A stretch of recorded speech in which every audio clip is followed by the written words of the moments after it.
दोस्तों नमस्कार, स्वागत है आप सभी का। अगर फिर से आई चलते हैं बिहार की ताजा खबरों की ओर, लेकिन उससे पहले अगर आपने अभी तक इस चैनल को सब्सक्राइब नहीं किया तो कर लें, जिससे कि आपको बिहार की ताजा खबर रोजाना मिलती रहे। पहली बड़ी खबर, बिहार होमगार्ड के आईजी विकास वैभव की चोरी हुई सरकारी पिस्टल, 25 गोली और 2 मैगजीन को पटना पुलिस ने बरामद कर लिया है। आश्चर्य वाली बात यह है कि जैसे पुलिस की टीम बाहर तलाश रही थी, उन सारे सामानों की बरामदगी आईजी के घर से हो गई। दरअसल इस मामले की जांच कर रही गर्दनीबाग थाना की पुलिस को सीसीटीवी से क्लू मिला था, जिसके बाद पुलिस लाइन स्थित विकास वैभव के घर के कैंपस की जांच की गई। इसी दरमियान किले के पेड़ के पास रखे पॉलीथीन को पुलिस जब चेक किया तो उसके अंदर से सरकारी पिस्टल बरामद किया गया। अगली खबर, छपरा के मालखाचक पहुंचे आरएसएस प्रमुख मोहन भागवत। राष्ट्रीय स्वयंसेवक संघ के सर संघचालक मोहन भागवत सारण जिले के मालखाचक गांव पहुंचे। यहां पर वो संघ के कार्यक्रम में शामिल हो रहे थे। वहीं अब सवाल उठ रहा कि मोहन भागवत के कार्यक्रम के लिए आरएसएस ने मालखाचक गांव को क्यों चुना। इस गांव को आज बिहार में भी लोग कम जानते हैं, लेकिन स्वतंत्रता आंदोलन के दौर में अंग्रेज इस बात पर संशय में थे कि यह गांव हिंसात्मक आंदोलन का गढ़ है या फिर अहिंसात्मक आंदोलन का।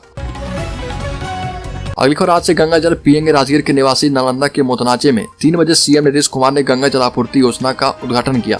इसके उपरांत वह 4 बजे राजगीर के इंटरनेशनल कन्वेंशन सेंटर में गंगा जल आपूर्ति योजना के लोकार्पण कार्यक्रम में भाग लिए। 2 साल के प्रयास के बाद इस योजना को नीतीश कुमार जनता को सुपुर्द कर चुके हैं। हालांकि राजगीर के 190 घरों में अब तक नल से जल नहीं पहुंच पाया है।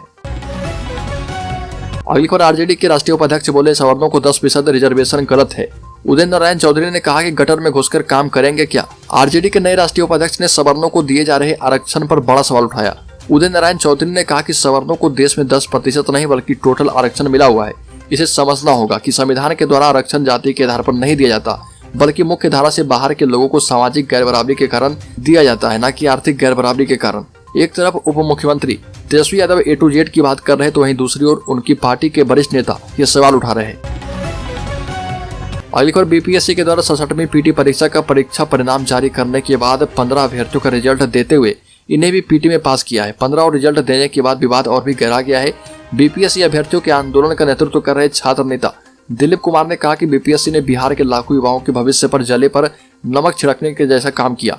हम लोगों ने 9 प्रश्नों के बारे में आयोग को बताया था कि वह गलत है, इसका सोर्स भी बताया था, लेकिन आयोग ने मजाक करते हुए एक प्रश्न पर यह कहते हुए 15 और रिजल्ट दिया है कि इसमें हिंदी और अंग्रेजी में लैंग्वेज प्रॉब्लम था। अगली खबर, गोपालगंज में प्रिंसिपल की लाठी डंडे से हुई पिटाई। गोपालगंज के विजयपुर थाना क्षेत्र के भुजोली कला गांव में रास्ता विवाद को लेकर 2 पक्षों के बीच जमकर मारपीट हो गई। इस मारपीट की घटना में एक पक्ष से एक प्राथमिक स्कूल के प्राचार्य बुरी तरह जख्मी हो गए, जिसे अन्य परिजनों के द्वारा तत्काल इलाज के लिए सदर अस्पताल में भर्ती किया गया, जहां पर चिकित्सकों के देखरेख में जख्मी शिक्षक का इलाज चल रहा। वह इस मामले में जख्मी ने 7 लोगों पर स्थानीय थाना में लिखित आवेदन दिया है। अगली खबर, अपने कर्मियों को बचाने में जुटा एमएमसीएच मगध मेडिकल कॉलेज अस्पताल अपने कर्मियों को बचाने में शिद्दत से जुट गया है। वो अपने कर्मचारियों के विरुद्ध कार्रवाई करने के बजाय मरीज के सिर पर ही सारा दोष मरने में जुट गया है। जाली सीटी स्कैन मामले में मरीज पर केस करने की तैयारी में है। कुल मिलाकर एमएमसीएच अपने कर्मचारियों को किसी भी तरह से बचाने में जुटा है। खास बात यह है कि जाली सीटी स्कैन रिपोर्ट मामले में अब तक किसी पर कोई एक्शन नहीं लिया गया। अगली खबर, टीटीएसटीटी के पक्ष में आए सम्राट चौधरी। बिहार विधान परिषद में नेता प्रतिपक्ष सम्राट चौधरी नीतीश सरकार पर हमलावर दिखे। उनका आरोप है कि राज्य में इन दिनों नीतीश सरकार ने टेट सीटेट शिक्षकों के साथ ज्यादती कर रही है। सम्राट चौधरी ने कहा कि नीतीश सरकार राज्य के 2.25 लाख टेट सीटेट शिक्षकों के साथ जिस तरीके से सौतेला व्यवहार किया है वो बिहार के लिए अभिशाप है। सम्राट चौधरी ने कहा कि नीतीश सरकार एनसीटी और आरटी के मानक को पूरा करने वाले टेट सीटेट शिक्षकों के साथ अच्छा व्यवहार करे और उन्हें सम्मान पूर्वक उनका हक देकर संयोजनवाद से हटाकर इनका अलग संवर्ग बनाया जाए। अगली खबर, पूर्व उप मुख्यमंत्री और राज्यसभा के सदस्य सुशील कुमार मोदी कवित्री अनामिका अंबर के पक्ष में आ गए।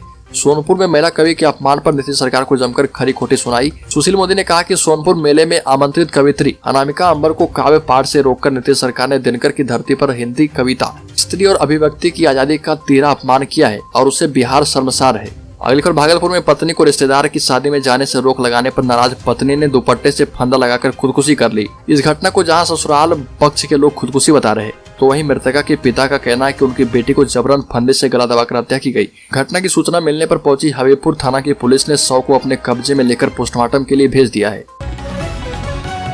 अगली खबर, संयुक्त राष्ट्र संघ ने भागलपुर के संदीप मिश्रा को यूएन मास्टर माइंड के लिए चुना है। उन्हें industrial knowledge and science diplomacy के क्षेत्र में विचार रखने एवं काम करने के लिए चुना गया है। संयुक्त राष्ट्र संघ ने इसके लिए दुनिया भर से अभी तक 30 लोगों का चयन किया, जिसमें भागलपुर के संदीप मिश्रा भी शामिल हैं। तिलका मांझी के मधुश्री कॉलोनी के रहने वाले संदीप मिश्रा ने बताया कि उन्हें यूएन मास्टरमाइंड में इंडस्ट्रियल नॉलेज, साइंस एवं डिप्लोमेसी के क्षेत्र में विचार रखने के लिए चुना गया। अगली खबर, राजद का सेंट्रल पार्लियामेंट्री बोर्ड गठन, लालू ने बनाई 81 सदस्यीय राष्ट्रीय कार्यकारिणी, हिना सूची से बाहर की गई। मोहम्मद शहाबुद्दीन की पत्नी हिना साहब को राजद की राष्ट्रीय कार्यकारिणी और सेंट्रल पार्लियामेंट्री बोर्ड से बाहर कर दिया गया है। राजनीतिक जानकारी से गोपालगंज विधानसभा उपचुनाव के परिणाम से देख रहे यह आरोप लग रहा कि हिना साहब भी राजद की हार का एक मुख्य कारण बनी है।